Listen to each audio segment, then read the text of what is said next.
Okay, what I should have added to the title of this video is, if you really want to understand Taiwan.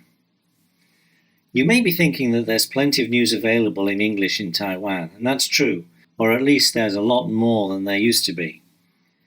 There are English language news sites springing up online quite regularly now, but most of them don't last very long. Before getting into the meat of the matter, just a quick note of something which should be obvious to anyone coming to Taiwan to study. It should go without saying that reading in Chinese in Taiwan means reading complex characters, not simplified characters. Simplified characters are not used in any major publication in Taiwan because most people would have some difficulty reading them and be inclined not to bother. So, if you are learning Chinese but learning simplified characters, my advice would be to switch over to learning complex characters, even if it means starting all over again. When you've learned complex characters, you'll find it much easier to learn simplified, but the reverse is not the case. Even Chinese people who've learned only simplified characters will find complex characters difficult. Thus, in online forums and the like, you sometimes find mainland Chinese masquerading as Taiwanese, yet not even bothering to try writing complex characters, which is a dead giveaway if ever there was one. Most people in Taiwan get the news from TV, close to 50%. Then you have a whole bunch of other sources, online newspapers, online TV reports, various other internet platforms, and so on. Traditional newspapers now make up only a small minority of the total news sources. That said, if you're here to learn Chinese, I still think that's one of the best ways to learn.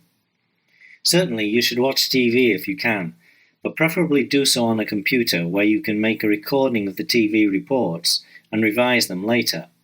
The problem is, most foreign students of Chinese who haven't already been immersed in a Chinese-speaking environment for many months, if not years, are simply not going to understand most of what they hear in TV news reports. So, until your listening comprehension reaches a certain level, watching TV news or listening to radio news reports is going to bring you only a very limited benefit. And yet another problem still, and one which I think is more important if you really want to understand life in Taiwan, is that because of time constraints, a lot of the nitty-gritty is left out of TV news reports. The same can be said for the English language newspaper, the Taipei Times. Not because of time constraints, of course, but for two other different reasons. One is face, the other is space. Face is nothing like the issue it was when Taiwan started opening up in the 1980s, but it's still a big deal. So much so that I'll do a separate video on the topic sometime. But here, suffice to say that in my first 6 or 7 years in Taiwan, to illustrate the problem, I saw only a total of 3 news articles reported in the English language press that were typical of the news reported every single day in the so-called society pages of the local Chinese press. One was about an American who worked as an English teacher and was castrated in broad daylight on the campus of National Taiwan University by 3 men he claimed he had never seen before. Another was about a guy who killed his girlfriend after losing a game of cards to her by stabbing her through the eyes with a screwdriver.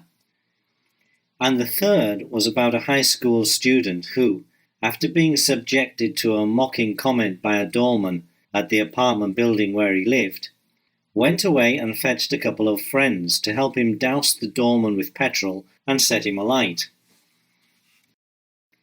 So, the Chinese language newspapers are still hard to match for getting the full picture of life in Taiwan in a form you can easily refer back to for reviewing what you have learned from them language-wise. Let's take a look at them. The pages of particular interest are going to be what are called 社会新闻, social news or society news, which is a long way from what most people would imagine going by the English term. This is where you will find crime stories, legal stories, public safety and security news stories, and so on. So, here are some typical news stories from the 社会新闻 pages.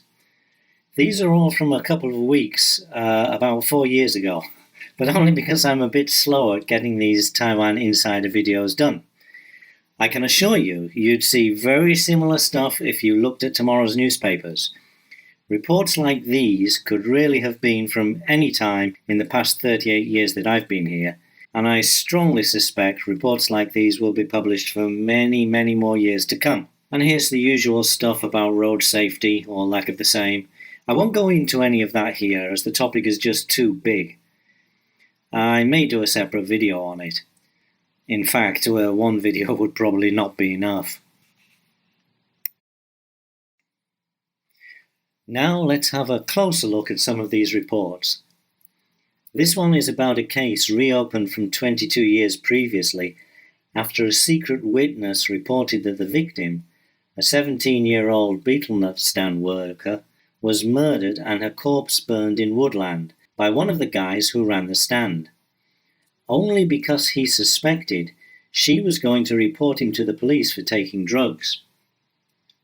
So you can see that for some people, suspicion alone is enough for them to kill. But the one next to it is even more interesting and revealing. A 19-year-old friend of a 16-year-old kid had stated online that the 16-year-old's mother was a Vietnamese girl. The two met to discuss the issue, but the 19-year-old tried to run away from the confrontation and was shot at 9 times by the younger lad, who had a modified handgun. Well, this story reveals 2 very interesting things. The first is, how come, in super safe Taiwan, with its really strict gun laws, a 16-year-old had a handgun in the first place, and no one seemed to know anything about it until he shot at someone with it?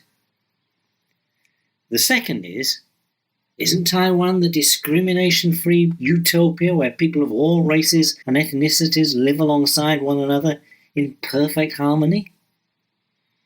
How come then, just calling someone's mum Vietnamese is enough to incense them to shoot you? It just doesn't make sense. And here's another highly revealing story. This one is about a Taichung taxi driver throat slitter who was caught on film and later caught in person. He made off with 2,000 NT dollars after slitting the taxi driver's throat and claimed he had done it only because he was short of cash. He still had a few hundred NT left when he was caught. So, this shows that there are people in Taiwan prepared to kill for very small amounts of money. In this case, it was 2,000 NT, but it could also have been for much less, I guess. This case reminds me of another around the same time about a man who had sex with a prostitute. Unfortunately, I don't have that particular news report because I don't buy the papers every day, and I probably read it when eating at a breakfast restaurant. Anyway, this light-fingered hooker tried to relieve the man of 3,000 NT dollars from his wallet, but was caught in the act. Furious, the man killed her, chopped up her body and put it in garbage bags.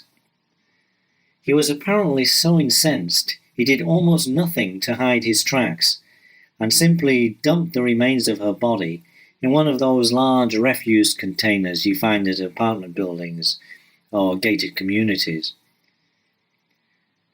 So, again, it was a small amount of money, like for the guy who robbed the taxi driver.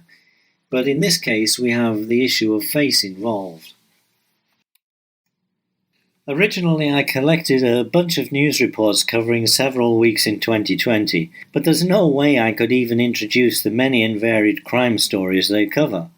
Suffice to say that in addition to the ones we just looked at, there were reports of drug busts, corruption among politicians, illegal logging, which is something we've already talked about in a previous video, and on and on and on. So, again, all I can say is that if you're here to study Chinese, but at the same time you also want to get the full picture of life in Taiwan, the local newspapers are a good way to start. Thanks for watching.